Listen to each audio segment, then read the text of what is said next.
Hello student, आज हम पढ़ रहे हैं ओलिगोहाइड्रोएमनियंस।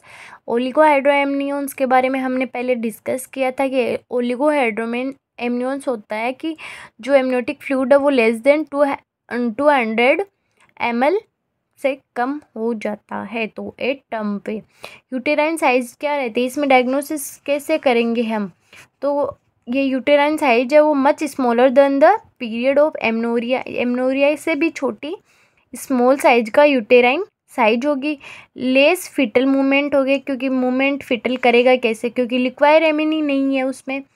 उसके बाद में है कि the uterus is full of foetus because of scanty liquid.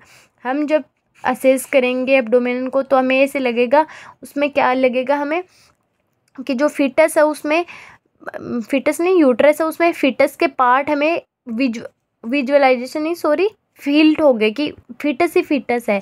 तो ये एक इम्पोर्टेंट लाइन है कि ओलिगोहाइड्रोएमनियंस में हम जब डायग्नोस या जो अब्डोमिनल को पालपेट या एग्जामिनेशन करेंगे तो हमें लगेगा कि जो यूट्रस है वो फुल ऑफ फीटस है।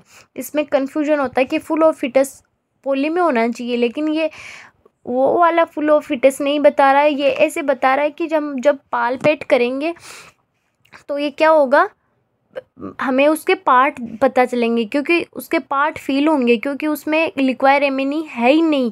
ठीक है, ये आपको समझ में आ गया होगा। फिर है माल प्रेजेंटेशन होंगे, क्योंकि ब्रीच कॉमन होती है इसमें प्रेजेंटेशन।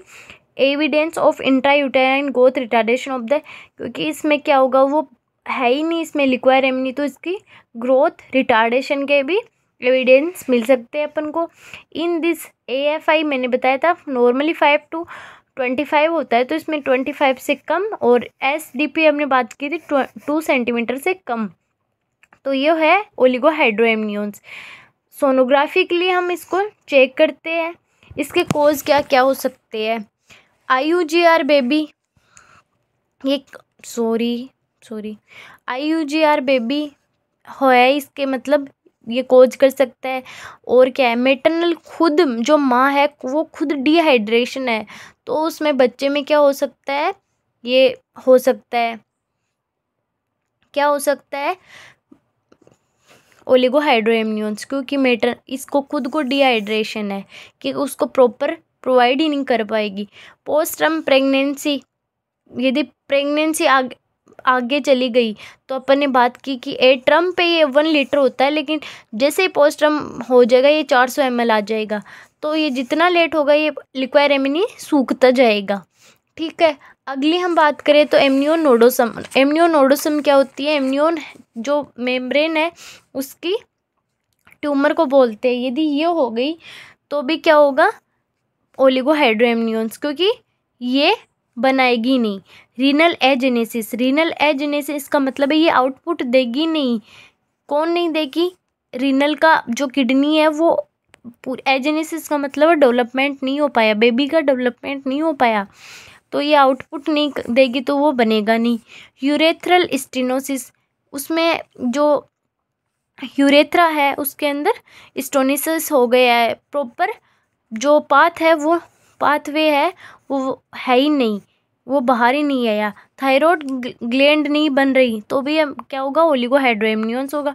कोई ड्रग ले ली, जैसे ऐसे ही इनहिबिटर ले लिया इंडोमिथासिन, ये दोनों क्या करती है, ये जो यूरिन आउटपुट है उसको कम करती है। ठीक है, अपन इसके मैनेजमेंट की बात करें तो इसमें क्या करेंगे, इसमें कम है तो एमिनो इन्फ्यूज़न करेंगे। एमिनो इन्फ्यूज़न में क्या इन्फ्यूज़न करेंगे, ये तो है नहीं कि मार्केट में ये एमनियोटिक फ्लूइड मिलेगा, ये हम इसमें इन्फ्यूज़न करेंगे नॉर्मल सेलाइन को पर वेजाइनली हम इन्फ्यूज़न करेंगे। इसमें वार्म सेलाइन है ना, उसको अपन क्या करेंगे, अंदर इन्फ्यूज़न करेंगे। और कितना करेंगे, तो इसकी वॉल्यूम है 300 to 500 ml इन्फ्यूजन करेंगे। एक इसमें है पोर्टर सीक्वेंस, ये एक साइन होता है जो किस में देखने को मिलता है, एक कभी कभी क्वेश्चन आ जाता है, तो ये आपको याद रखना है कि ओलिगोहाइड्रोएमनियंस में पोर्टर सीक्वेंस देखने को मिलते हैं। अब ओलिगोहाइड्रोएमनियंस है, इससे अपन को क्या क्या हो सकता है कॉम्प्लिकेशन।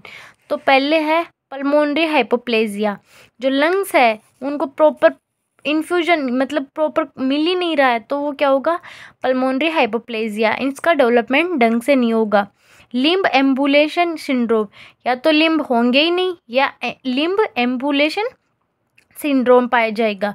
कोड कंप्रेस हो सकती है, अपन को पता है। मिकोनियम एस्पायरेट कर सकेगा क्योंकि फीटल क्या होगा, डिस्ट्रेस में होगा। पोस्टर्म प्रेगनेंसी होगी।